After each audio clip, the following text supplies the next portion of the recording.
So what is up, everybody? We are back today and we are working on the Corvette. Yeah, we have a few things that we're doing to it, and one of them is, if you guys don't know anything about these, we have a lowering kit from VMS that we're going to be adding on, but stay tuned. We got a surprise for you guys, so stick around.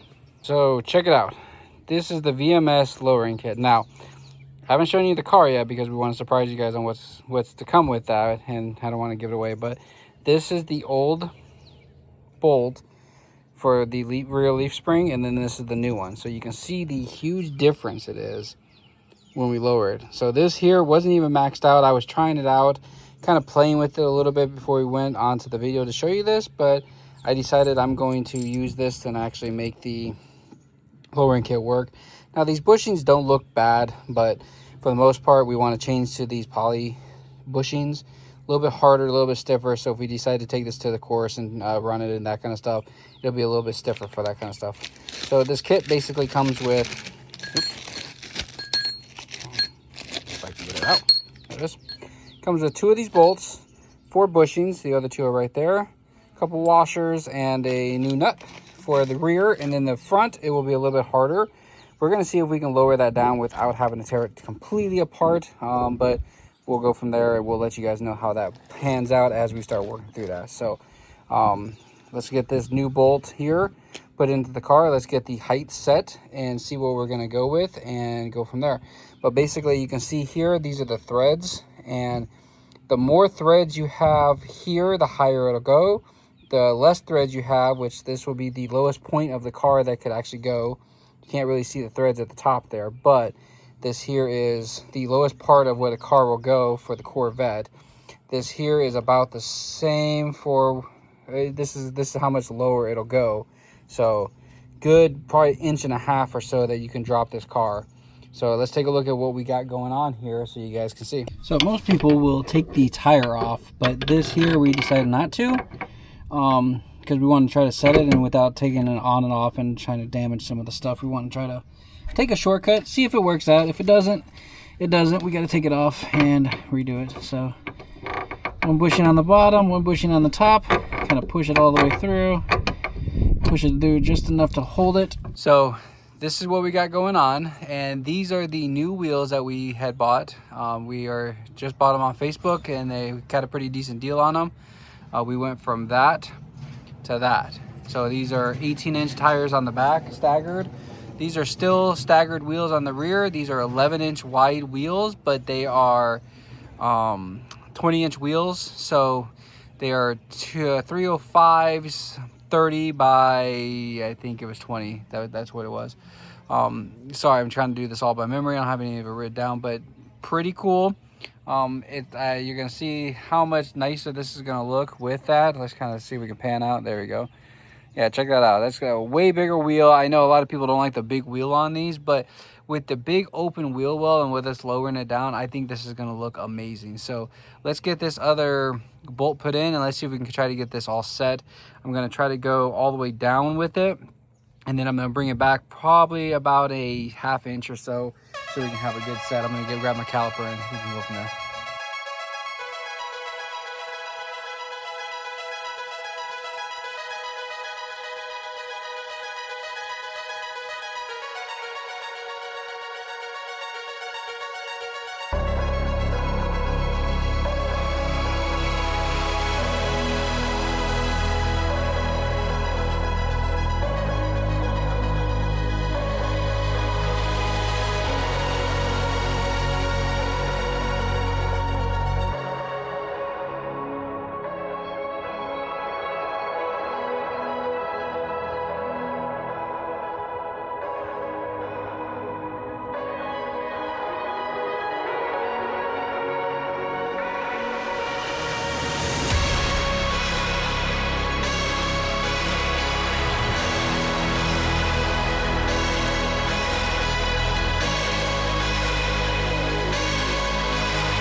So we got the wheels on.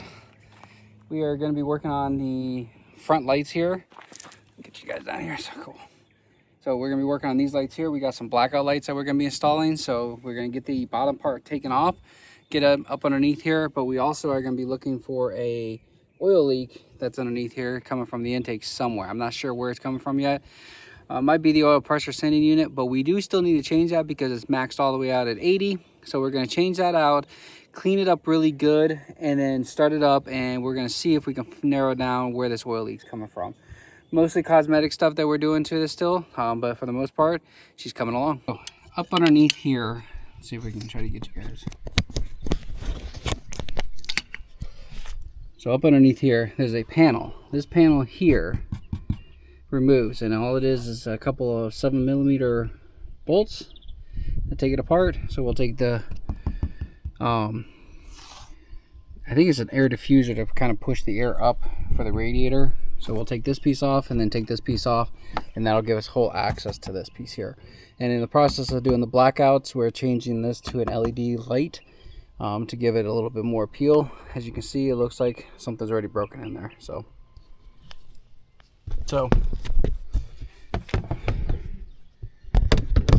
okay, now as you guys can see, there is the light, and it looks like just that one bolt there, but we're going to take all of them out just to be on the safe side to see if we can try to get this whole enclosure out.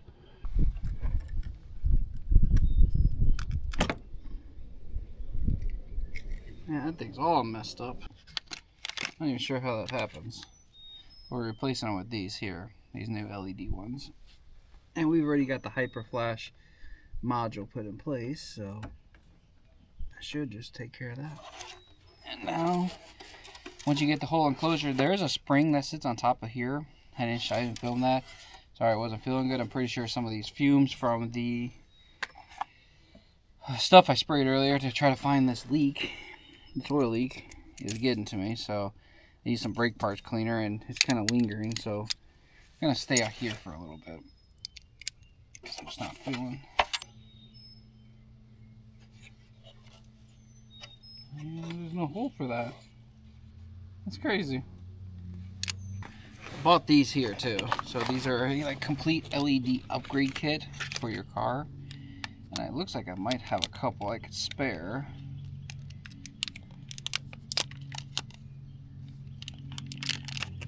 And the reason I'm going LED, uses less power.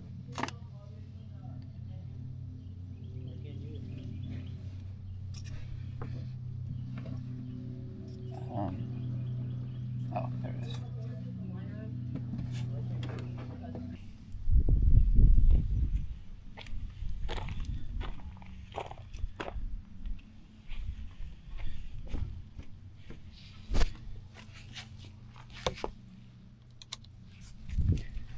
Parking lights.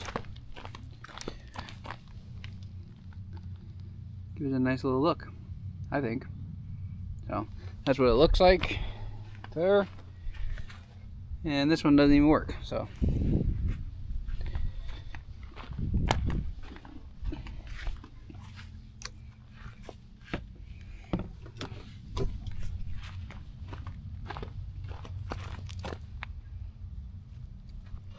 Okay, so let's do that on the exact opposite side. And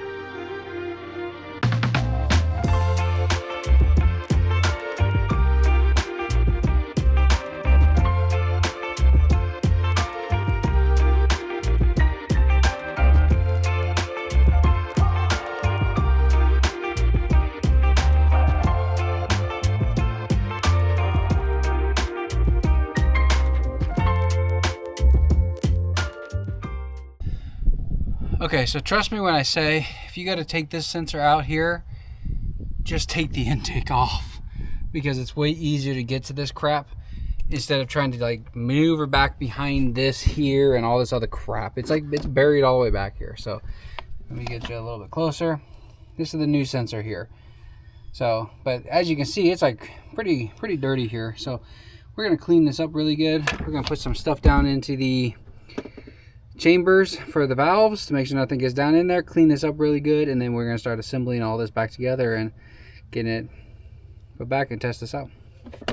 Okay, so got it all back together, and let's see if she starts. First off, it's always interesting when you go and get this, and let's see if the oil pressure comes up like it's supposed to.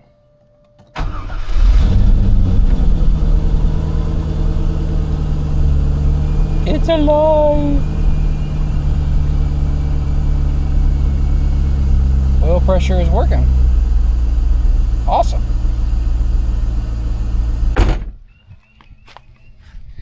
Before it heats up too much, we're going to wash off the engine bay really good and get it all cleaned up.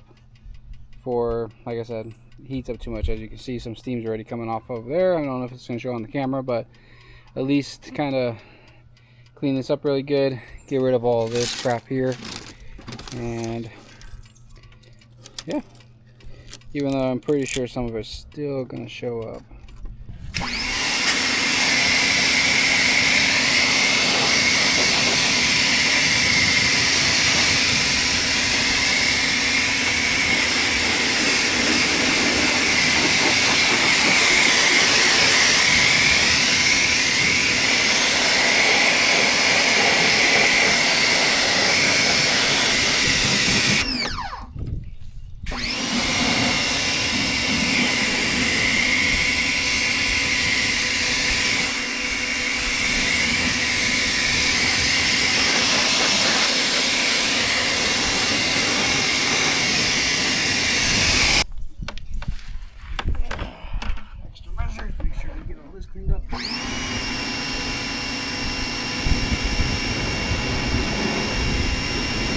So now we're going to let that dry so we can finish cleaning it up. I will start it one last time just to kind of make sure everything's kind of still working. Maybe even help kind of speed up the process for drying.